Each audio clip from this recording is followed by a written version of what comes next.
शरद पवार आणि अजित पवारांमध्ये चर्चा झाली आहे। फडणवीसांच्या भाषणादरम्यान दोन्ही नेत्यांचा हा संवाद सुरू होता।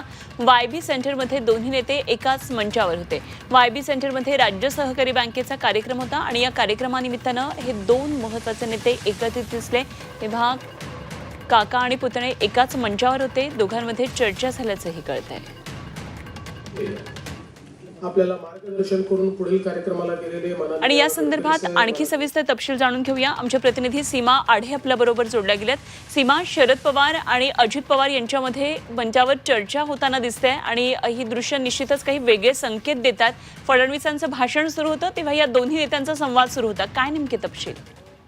नक्कीच अनुपमा, आज राज्य सहकारी बँकेकडून वायबी सेंटर येथे दख्खनचा उठाव आणि सहकाराची मुहूर्तमेढ या कार्यक्रमाचं आयोजन करण्यात आलेलं आहे आणि या कार्यक्रमामध्ये या मंचावरती आज आपल्याला दोन्ही पवार आपल्याला एकत्रित पाहायला मिळत आहे। खरं तर इतरही मान्यवर उपस्थित आहे, मात्र सगळ्यांचं लक्ष शरद पवार आणि अजित पवार यांच्याकडे लागलेलं होतं आणि दोन्ही पवार एकत्रित येणार असल्याच्या चर्चा सुरू असताना पुन्हा एकदा शरद पवार आणि अजित पवार हे एकाच मंचावरती दिसले।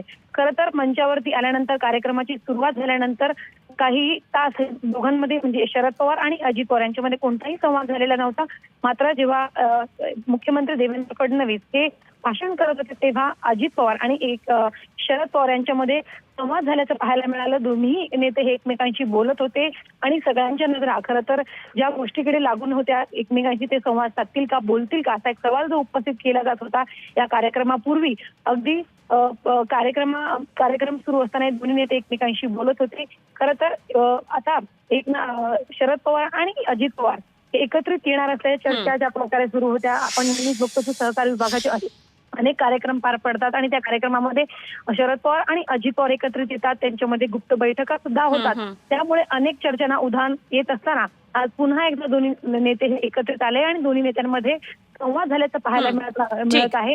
आणि कटुता कुठेतरी दिवसेंदिवस कमी होते का, असा एक सवाल जो आहे तो उपस्थित होतोय। निश्चितच सीमा, धन्यवाद दिलेल्या या सगळ्या सविस्तर तपशिलांसाठी।